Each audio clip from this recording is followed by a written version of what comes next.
नमस्कार दोस्तों, स्वागत है आपका तिवारी एकेडमी में।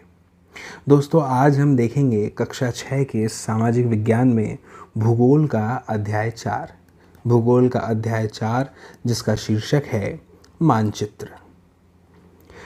दोस्तों, इससे पहले कि मैं आपको इस अध्याय के विषय में बताऊं कि मानचित्र क्या होता है, मैं चाहता हूं कि कुछ उन जानकारियों के बारे में मैं आपसे चर्चा करूं जो हम इस अध्याय में पढ़ने वाले हैं। तो आप बड़े ध्यान से सुनिएगा। यह जो कुछ बातें मैं आपसे कहूँगा यह ज़्यादा समय नहीं लेगी, लेकिन इसको सुनने के बाद यह अध्याय समझना आपके लिए बेहद सरल और बेहद आसान हो जाएगा। दोस्तों, इस अध्याय में हम मुख्य रूप से मानचित्र के बारे में जानेंगे कि मानचित्र क्या होता है और हम मानचित्र का उपयोग आखिर क्यों करते हैं। हम जानते हैं दोस्तों कि हमने इन पिछले अध्यायों में ग्लोब के बारे में जाना था, लेकिन अब ये मानचित्र क्या होते हैं। इसके अलावा दोस्तों, इस अध्याय में हम मानचित्र के घटकों के बारे में जानेंगे कि मानचित्र के प्रमुख घटक कितने और कौन कौन से होते हैं। मुख्य रूप से इस अध्याय में मानचित्रों के 3 घटक के ऊपर चर्चा की गई है। मानचित्र के ये 3 ही घटक होते हैं जिसे समझने के पश्चात पूरा मानचित्र हमारे लिए बहुत ही सरल हो जाता है। यह 3 घटक जैसे कि दूरी, दिशा और प्रतीक, है ना, इनके बारे में बड़े विस्तार से हम इस अध्याय में जानेंगे। इसके अलावा दोस्तों, इस अध्याय में हम बात करेंगे दिग्बिंदुओं की, जैसे कि प्रधान दिग्बिंदु। अब अगर मैं बात करूं प्रधान दिग्बिंदु की, तो दोस्तों आप जानते हैं कि 4 जो है हमारी मुख्य दिशाएं होती हैं। हम जानते हैं कि सूर्य पूर्व से उदित होता है और पश्चिम में सांझ को ढल जाता है ना। यदि हम पूर्व दिशा की ओर अपना मुख करके खड़े हो जाएं और अपने दोनों हाथों को फैला लें, तो हमारा जो उल्टा हाथ है, यानी कि हमारा जो बायां हाथ है, वह उत्तर दिशा की ओर संकेत करेगा और दाहिना हाथ दक्षिण दिशा की ओर संकेत करता है। इस प्रकार से चारों दिशाओं से हम परिचित हैं। ऐसे में ये जो चारों मुख्य दिशाएं हैं, उत्तर, दक्षिण, पश्चिम, पूर्व, इन्हीं को एक मानचित्र में प्रधान दिग्बिंदु कहा जाता है। उसके बारे में बड़े विस्तार से हम इस अध्याय में जानेंगे। इसके अलावा भी जो हम जानेंगे इस अध्याय में, जैसे कि पैमाना क्या होता है। तो दोस्तों, मैं आपको बता दूं कि हम जो मानचित्र के बारे में इस अध्याय में जानेंगे, उसमें हम जानेंगे कि एक मानचित्र होता है जो हमें देश के बारे में बताता है। एक मानचित्र प्रदेश, शहर, गांव, मोहल्ला, अलग अलग स्थानों का पता करने के लिए हम अलग अलग मानचित्रों का प्रयोग करते हैं। अंग्रेज़ी भाषा में हम इन्हें मैप के नाम से जानते हैं। आपने अलग अलग तरीके के, अलग अलग प्रकार के मैप्स देखे होंगे। उन सभी के प्रकारों के विषय में हम यहाँ पे विस्तार से पढ़ेंगे। तो ऐसे में अगर मैं बात करूँ पैमाना की, तो पैमाना क्या होता है? जो वास्तविक दूरी होती है ना, उसको मानचित्र पे जो है छोटे रूप में, छोटे अनुपात में दिखाया जाता है। वह भी हम इस अध्याय में जानेंगे। इसके अलावा दोस्तों, इस अध्याय में हम यह जानेंगे कि कैसे मानचित्र जो है वह ग्लोब से भी अधिक हमारे लिए सहायक सिद्ध हो जाते हैं। देखिए, ग्लोब का अपना एक अलग महत्व है।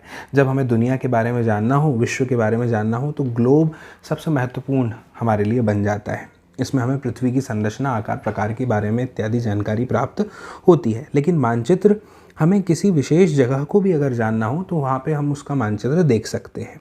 ग्लोब में यह देख पाना असंभव है, क्योंकि ग्लोब में सारी जानकारियाँ तो नहीं दी जा सकती। ठीक है, तो हम यहाँ पर यह जानेंगे इस अध्याय में कि ग्लोब की तुलना में जो मानचित्र है वो हमारे लिए किस प्रकार से अधिक सहायक सिद्ध हो जाते हैं।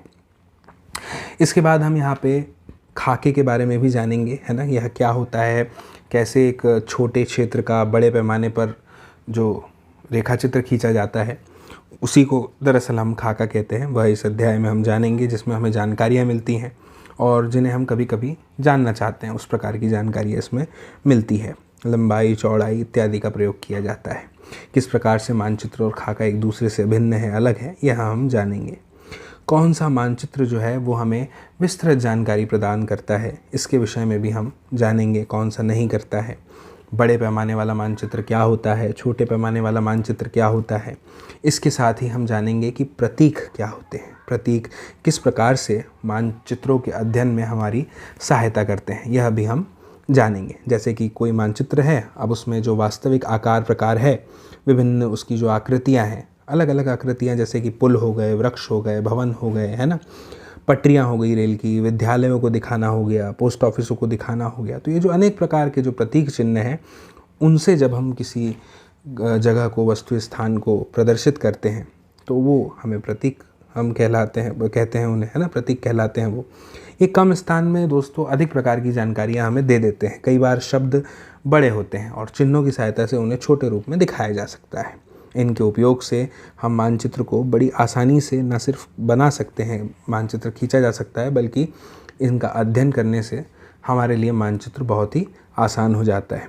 तो चलिए, मैंने आपको पहले यह बता दिया कि इस अध्याय में हम क्या क्या पढ़ने वाले हैं, क्या क्या तैयार करने वाले हैं मुख्य रूप से। अब हम इस अध्याय को पढ़ना शुरू करते हैं। दरअसल हम जब भी कोई अध्याय पढ़ते हैं और उसके बारे में अगर कुछ चीज़ें हमें पहले से पता हो तो वह अध्याय पढ़ना हमारे लिए बहुत ही सरल हो जाता है। आगे बढ़ते हैं और शुरू करते हैं। हमेशा की तरह पहले मैं रीड करके बताऊंगा, इस अध्याय को आपके समक्ष प्रस्तुत करूंगा, उसके पश्चात आपको समझाऊंगा, हम साथ मिलकर समझने का प्रयास करेंगे। आप पिछले अध्याय में ग्लोब के महत्व के बारे में पढ़ चुके हैं। ग्लोब में अध्ययन की कुछ सीमाएं हैं। जब हम पूरी पृथ्वी का अध्ययन करना चाहते हैं तब ग्लोब हमारे लिए काफ़ी उपयोगी सिद्ध होता है, साबित होता है। लेकिन जब हम पृथ्वी के केवल एक भाग जैसे अपने देश, राज्यों, जिलों, शहरों तथा गांवों के बारे में अध्ययन करना चाहते हैं तो यह हमारे लिए उतना उपयोगी सिद्ध नहीं होता। दोस्तों, यहाँ पर यही बताया गया है कि जब हमें पूरे विश्व की जानकारी चाहिए, पृथ्वी की जानकारी चाहिए, पृथ्वी की अपने अक्ष पे जो गतियाँ हैं, अपनी जो वह घूर्णन करती है, परिक्रमण करती है, इत्यादि आदि को जानने के लिए ग्लोब एक 3D मॉडल है, 3D नमूना है पृथ्वी का, बहुत ही ज़रूरी होता है। लेकिन क्या हो जब हमें जानना हो अपने मोहल्ले के विषय में, हम किसी नए शहर में मान लीजिए गए रहने के लिए, वहाँ की कॉलोनी के बारे में हमें जानना हो, या यह जानना हो कि कौन सा शहर हमारे शहर के आसपास जो है वह बड़ा है। हम यह जान सकते हैं कि हमारा शहर ज़्यादा बड़ा है या हमारी जो मौसी का जो घर है जिस शहर में, वो शहर ज़्यादा बड़ा है। ये सब जानने के लिए हमें कई बार मानचित्रों की आवश्यकता पड़ती है। इसके अलावा रास्ते खोजने के लिए भी, एक जगह से दूसरी जगह जाने के लिए कितने रास्ते हैं, कितने प्रकार के मार्ग गए हुए हैं, यह सब खोजने के लिए भी हमें मानचित्रों की आवश्यकता पड़ती ही है। इसीलिए यहाँ पे लिखा हुआ है कि जब हम पृथ्वी के केवल एक भाग जैसे कि अपना देश, राज्य, जिलों, शहरों तथा गांवों के बारे में अध्ययन करना चाहते हैं तो यह हमारे लिए उतना उपयोगी साबित नहीं होता। कौन? ग्लोब। तो ऐसी स्थिति में हम मानचित्रों का उपयोग करते हैं। अब मानचित्र क्या है? तो मानचित्र पृथ्वी की सतह या इसके एक भाग का पैमाने के माध्यम से चपटी सतह पर खींचा गया चित्र है, यानी कि एक पृष्ठ पर, एक पेज पर। जब चपटी सतह है, एक पृष्ठ, आपकी कॉपी का एक पन्ना ले लीजिए, और इसमें जब हम विभिन्न प्रकार के पैमानों के माध्यम से क्या करेंगे, मानचित्रों का उपयोग करेंगे, यानी कि जगहों को बताएंगे, तब हम कहेंगे कि यह एक मानचित्र है। लेकिन एक गोलाकार सतह को पूरी तरह से चपटा करना दोस्तों असंभव है। तो मानचित्र हमारी विभिन्न ज़रूरतों के लिए आवश्यक है। कुछ मानचित्र एक छोटे क्षेत्र को एवं कुछ मानचित्र तथ्यों को दर्शाते हैं। दूसरे मानचित्र में एक बड़ी किताब की तरह तथ्य हो सकते हैं। जब बहुत से मानचित्रों को एक साथ रख दिया जाता है तब बनती है एक एटलस, एक एटलस बन जाता है। एटलस आपके पास भी होनी चाहिए जिसमें आप विभिन्न प्रकार के मानचित्रों का अध्ययन कर पाएँ, देख पाएँ, अलग अलग प्रकार के नक्शों को, है ना, विभिन्न देशों के और हमारे देश के विभिन्न अलग अलग राज्यों के, है ना। तो अगर आपके पास ना हो तो आप एक एटलस ज़रूर लें। एटलस विभिन्न प्रकारों तथा अलग अलग पैमाने से खींची गई मापों पर आधारित होता है।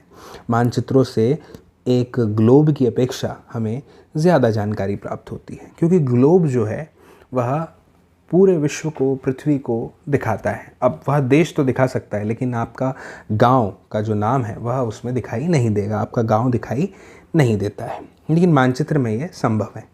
मानचित्र विभिन्न प्रकार के होते हैं जिनमें से कुछ को नीचे वर्णित किया गया है। तो आइए बड़े विस्तार से जानते हैं इनके बारे में। सबसे पहले दोस्तों यहाँ पे लिखा हुआ है भौतिक मानचित्र। तो पहले मैं इसको आपके सामने पढ़ता हूँ, फिर समझेंगे।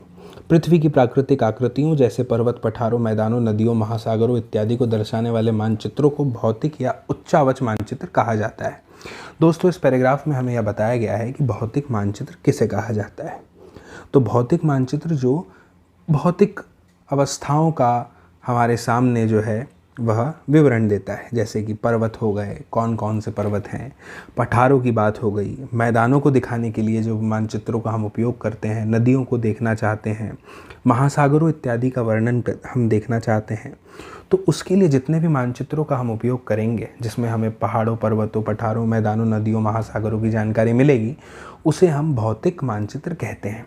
एक और पर्यायवाची यहाँ पे दिया हुआ है, भौतिक की अपेक्षा हम उसे उच्चावच मानचित्र भी कह सकते हैं।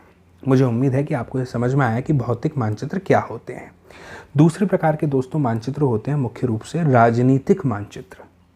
अब ये राजनीतिक मानचित्र क्या होते हैं? इनमें दोस्तों पर्वत, पठार, मैदान नहीं दिखाए जाते, तो फिर इनमें क्या दिखाया जाता है? इनमें राज्यों को दिखाया जाता है, नगरों को दिखाया जाता है, शहरों तथा गाँवों को दिखाया जाता है। विश्व के विभिन्न देशों, राज्यों तथा उनकी सीमाओं को दर्शाने वाले ये जो मानचित्र हैं, यह राजनीतिक मानचित्र कहलाते हैं। मान लीजिए आपको किसी नक्शे में अपना गांव दिखाई पड़ता है, तो आप समझ जाइए कि आप एक राजनीतिक मानचित्र देख रहे हैं, जिसमें अलग अलग मोहल्लों, कॉलोनियों के बारे में जिक्र है। और अगर आप कोई ऐसा मानचित्र देख रहे हैं जिसमें पर्वत हैं, पठार हैं, मैदान हैं, नदियाँ हैं, प्राकृतिक संपदाएँ हैं, तो आप समझ लीजिएगा कि आप जो मानचित्र देख रहे हैं वह भौतिक मानचित्र है, ना कि राजनीतिक मानचित्र। चलिए, मुझे उम्मीद है कि भौतिक और राजनीतिक मानचित्र आप समझ गए होंगे। इसके बाद हम आगे बढ़ते हैं और जानते हैं इस नए शीर्षक के विषय में, जो इस अध्याय में आपके सामने लिखा हुआ है, थीमैटिक मानचित्र। जानते हैं ये थीमैटिक मानचित्र क्या होता है। कुछ मानचित्र दोस्तों ऐसे होते हैं जो कुछ विशेष प्रकार की जानकारियाँ हमारे सामने रखते हैं, विशेष प्रकार की जानकारियाँ प्रदान करते हैं। जैसे अगर मैं बात करूं सड़क मानचित्र की, यह हमें अलग अलग प्रकार की सड़कों के बारे में जानकारी देता है। यह भी हमारे लिए बहुत महत्वपूर्ण सिद्ध होता है। हमें कई बार कई जगहों की मार्गों के बारे में जानकारी जाननी होती है कि यहाँ पे कौन कौन से मार्ग जाते हैं, उदाहरण के लिए रेलवे मार्ग, सड़क मार्ग, तो यह उसकी जानकारी हमें देता है। कुछ मानचित्र ऐसे होते हैं जो वर्षा के बारे में बताते हैं, कहाँ कितनी बारिश हुई, कितनी हो सकती, कैसी क्या, तो वह वर्षा मानचित्र है। फिर कुछ मानचित्र ऐसे होते हैं जो हमें वनों के बारे में बताते हैं, फॉरेस्ट, जंगलों की जानकारी देते हैं। यह भी थीमैटिक मानचित्र में ही आते हैं। कुछ मानचित्र होते हैं जो हमें उद्योगों आदि के वितरण को दर्शाते हैं, कहाँ कहाँ पे कौन कौन सी जगहों पर, राज्यों, नगरों में कौन कौन से उद्योग जो हैं वह प्रसिद्ध हैं या किए जाते हैं मुख्य रूप से। तो यह भी जो मानचित्र हैं, मैप हैं, या थीमैटिक मैप्स या थीमैटिक मानचित्र के अंतर्गत आते हैं। इस प्रकार के मानचित्र को थीमैटिक मानचित्र कहा जाता है। इन मानचित्रों में दी गई सूचना के आधार पर उनका उचित नामकरण किया जाता है। दोस्तों, अब हम जानेंगे मानचित्र के उन 3 घटकों के विषय में जिसका मैंने जिक्र अध्याय की शुरुआत में किया था, जो है दूरी, दिशा और प्रतीक। तो चलिए जानते हैं। सबसे पहले हम दोस्तों जानेंगे दूरी के विषय में। तो दोस्तों, मानचित्र एक आरेखन है। आरेखन क्या है, आइए समझते हैं। जो कि पूरे विश्व या उसके एक भाग को छोटा कर कागज़ के एक पन्ने पर दर्शाता है। या हम यह कह सकते हैं कि मानचित्र छोटे पैमाने पर खींचे जाते हैं, लेकिन इसे इतनी सावधानी से छोटा किया जाता है ताकि स्थानों के बीच की दूरी जो है यह वास्तविक रहे। अब आप कहेंगे कि एक पन्ने पर आपने आपके किसी राज्य का नक्शा बना दिया। अब इस राज्य का जो नक्शा आपके सामने दिखाई दे रहा है, मान लीजिए आप महाराष्ट्र के रहने वाले हैं, महाराष्ट्र का नक्शा आप देख रहे हैं।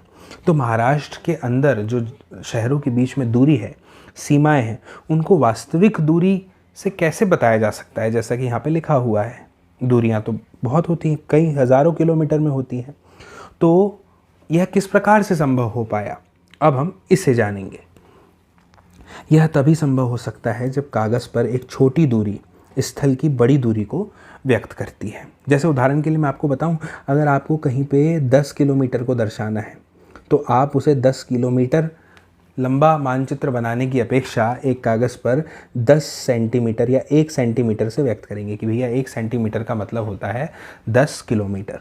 तब तो यह बड़ा आसान हो जाएगा, है ना। आगे देखते हैं। इसलिए इस उद्देश्य के लिए एक पैमाना चुना जाता है। पैमाना स्थल पर वास्तविक दूरी तथा मानचित्र पर दिखाई गई दूरी के बीच का अनुपात होता है। उदाहरण के लिए आपके विद्यालय एवं आपके घर के बीच की दूरी 10 किलोमीटर है, जिसे मानचित्र पर 2 सेंटीमीटर की दूरी में व्यक्त किया गया है। तो दोस्तों यहाँ पे क्या मतलब हुआ, यहाँ पे यह मतलब हुआ कि 2 centimetre is equals to 10 kilometre. 2 centimetre बराबर 10 किलोमीटर। तो 1 सेंटीमीटर बराबर कितना हो जाएगा, बिल्कुल सही 5 किलोमीटर, है ना। इसका अभिप्राय, इसका जो आशय है, अर्थ है, वह है कि मानचित्र का 1 सेंटीमीटर स्थल के 5 किलोमीटर को दर्शाएगा। आपके रेखाचित्र का पैमाना होगा 1 सेंटीमीटर बराबर 5 किलोमीटर। तो दोस्तों किसी मानचित्र में पैमाना क्या होता है यह आप भली भांति समझ गए होंगे।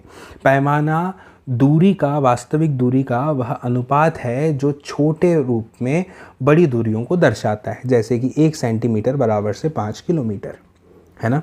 इस प्रकार पैमाना किसी भी मानचित्र के लिए बहुत ही महत्वपूर्ण होता है। अगर आपको पैमाने की जानकारी है तो आप मानचित्र पर दिए गए किसी भी 2 स्थानों के बीच की दूरी का पता लगा सकते हैं। जब बड़े क्षेत्रफल वाले भागों जैसे महाद्वीपों या देशों को कागज़ पर दिखाना होता है तब हम लोग छोटे पैमाने का उपयोग करते हैं। उदाहरण के लिए मानचित्र पर 5 सेंटीमीटर स्थल के 500 किलोमीटर को दर्शाता है। इसको छोटे पैमाने वाला मानचित्र कहते हैं। जब एक छोटे क्षेत्रफल वाले भाग जैसे आपके गांव या शहर को कागज़ पर दिखाना होता है तब हम बड़े पैमाने का उपयोग करते हैं। जैसे स्थल पर 500 मीटर की दूरी को मानचित्र पर 5 सेंटीमीटर से दर्शाया जाता है। इसी प्रकार से मानचित्र को बड़े पैमाने वाला मानचित्र कहा जाता है। बड़े पैमाने वाले मानचित्र छोटे पैमाने वाले मानचित्र की अपेक्षा अधिक जानकारी प्रदान करते हैं। अगर मैं आपको बड़ी सरलता से बताऊं कि छोटे पैमाने वाला मानचित्र और बड़े पैमाने वाला मानचित्र क्या है, तो देखिए मैं आपको बताता हूं। आप कभी अपने मोबाइल पर गूगल पर जाकर के मध्य प्रदेश या महाराष्ट्र कोई भी राज्य का नाम लिख करके सर्च कीजिएगा, तो जो नक्शा आपके सामने आता है, अगर आप गूगल मैप्स पे जाकर के खोजेंगे तो जो नक्शा आपके सामने आ जाएगा उस राज्य का जो आपने खोजा। उदाहरण के तौर पर अगर हम महाराष्ट्र खोजते हैं तो महाराष्ट्र का नक्शा हमारे सामने आ जाता है। अब इस महाराष्ट्र के मानचित्र पर अगर आप देखेंगे मोबाइल में तो आपको शहरों, गाँव, सीमाओं के विषय में जानकारी मिलेगी। लेकिन दोस्तों अब अगर आपको अपने गांव को खोजना है, किसी मानचित्र में अगर आप अपना गांव खोजते हैं तो उसमें आपको अपने गांव के बारे में ज़्यादा जानकारियां मिल जाएंगी। कौन कौन सी कॉलोनी है, मोहल्ले हैं, सड़कें हैं, जगह हैं, उनके नाम इत्यादि आदि अनादि सब दिए हुए हैं। तो जब हम किसी मानचित्र को जूम इन करके देखते हैं ना, यानी कि बड़े विस्तार से एक एक चीज़ का अध्ययन करते हैं, तब हम उसे कहते हैं बड़े पैमाने वाला मानचित्र। और किसी नक्शे को जब हम जूम आउट करके देखते हैं, यानी हम उसमें थोड़ी थोड़ी जानकारियों को देखना चाहते हैं, बड़े रूप से उसको देखना चाहते हैं कि भैया हमें तो राज्यों का अध्ययन करना है, तब हम उसे कहेंगे छोटे पैमाने वाला मानचित्र। अगर आप एक देश का नक्शा देख रहे हैं तो उसमें आप अपना मोहल्ला तो संभवतः नहीं देख पाएंगे, लेकिन अगर आप एक अपने शहर या गाँव का नक्शा देख रहे हैं तो उसमें आप यह देख सकते हैं। मुझे उम्मीद है कि आपको यह बात समझ में आई होगी, बहुत अच्छे से आई होगी। यहाँ पर एक नक्शा आप देख रहे हैं, यहाँ पर जो पैमाना दिया हुआ है वह ये है, आप इसको भी देख पा रहे होंगे, है ना। यहाँ पर 1 सेंटीमीटर का तात्पर्य 10 मीटर से है। 1 सेंटीमीटर अर्थात 10 मीटर। यहाँ का 1 सेंटीमीटर 10 मीटर को बताता है, ठीक है ना। यहाँ पर आप देखिए खेल का मैदान दिखा हुआ है, यह उत्तर की तरफ है ना। विद्यालय आप देख सकते हैं, फलोद्यान है, करीम का घर है, शीला का घर है और विकास का घर है। दुकानें दी हुई हैं, ये पीओ यानी कि ये संभवतः पोस्ट ऑफिस होगा, सामुदायिक केंद्र है, इत्यादि चीज़ें आपको यहाँ पे दिखाई गई हैं, है ना। कुछ चिन्ह भी यहाँ पे देखने को मिले जैसे कि पेड़, कुआं, आप समझ रहे हैं। चलिए आगे बढ़ते हैं, ध्यान से समझते हैं दिशा के बारे में। अधिकतर मानचित्रों में ऊपर दाहिनी तरफ तीर का निशान बना होता है, ठीक है ना। देखिए मानचित्र में ऊपर दाहिनी तरफ तीर का निशान बना है और ये बता रहा है उत्तर दिशा को, जिसके ऊपर अक्षर ऊ लिखा होता है। यह तीर का निशान उत्तर दिशा को दर्शाता है। इसे उत्तर रेखा कहा जाता है। जब आप उत्तर के बारे में जानते हैं तब आप दूसरी दिशाओं जैसे पूर्व, पश्चिम तथा दक्षिण के बारे में पता लगा सकते हैं। दोस्तों इस चित्र को ध्यान से देखिए, यहाँ पे आप जानेंगे कि यह जो है उत्तर है, यह जो है दक्षिण है। इसके अलावा यहाँ पर ये पूर्व है, ये पश्चिम है, और ये उत्तर और पूर्व के बीच में उत्तर पूर्व, उत्तर और पश्चिम के बीच में उत्तर पश्चिम, पश्चिम और दक्षिण के बीच में दक्षिण पश्चिम, और दक्षिण और पूर्व के मध्य में दक्षिण पूर्व आपको दिखाई दे रहा है। 4 मुख्य दिशाएं हैं और 4 इन्हें आप उपदिशाएं भी कह सकते हैं। चित्र में 4 मुख्य दिशाओं उत्तर, दक्षिण, पूर्व एवं पश्चिम को दिखाया गया है। प्रधान दिग्बिंदु कहे जाते हैं ये उत्तर, दक्षिण, पूर्व और पश्चिम। बीच की 4 दिशाएं उत्तर पूर्व, दक्षिण पश्चिम तथा उत्तर पश्चिम। इन बीच वाली दिशाओं की मदद से किसी भी स्थान की सही स्थिति का पता लगाया जा सकता है। यह तो हम जान गए हैं।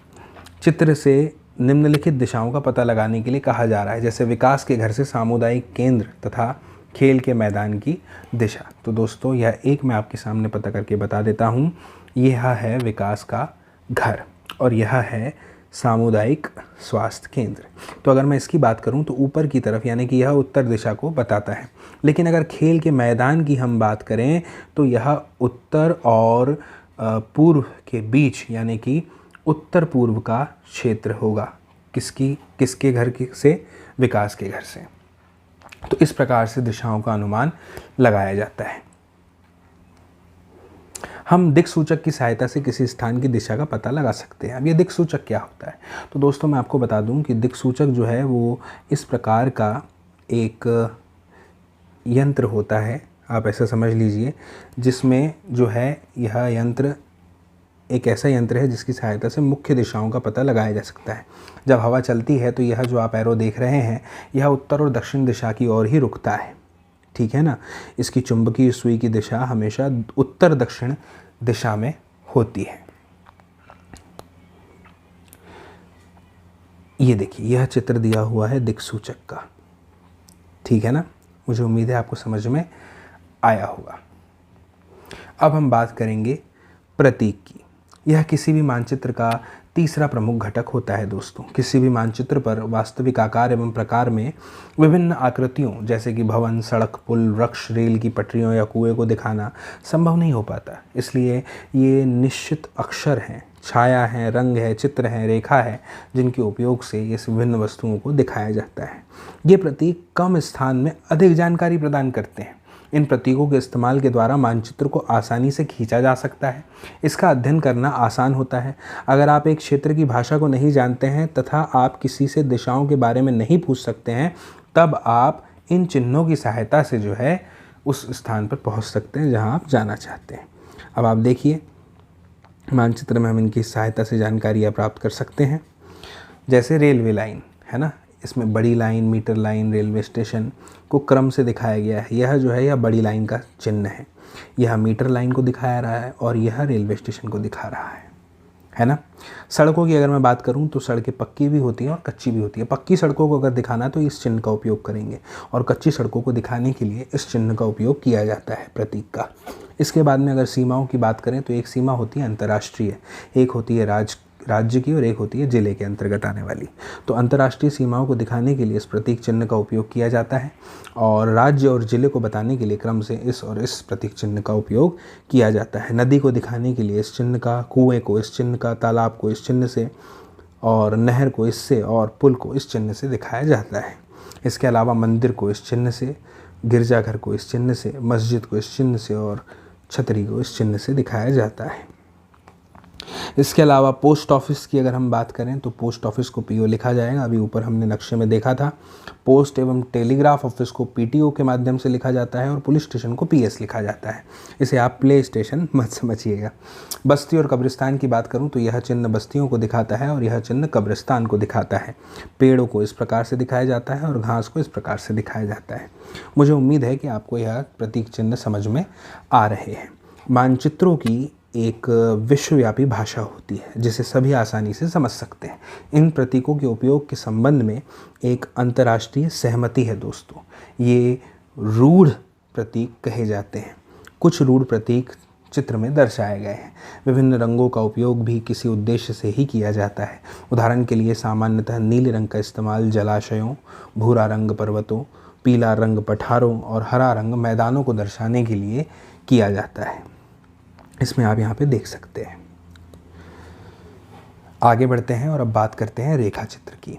रेखा चित्र क्या है दोस्तों? रेखा चित्र एक आरेखण है जो पैमाने पर आधारित न होकर याददाश्त और स्थानीय प्रेक्षण पर आधारित होते हैं।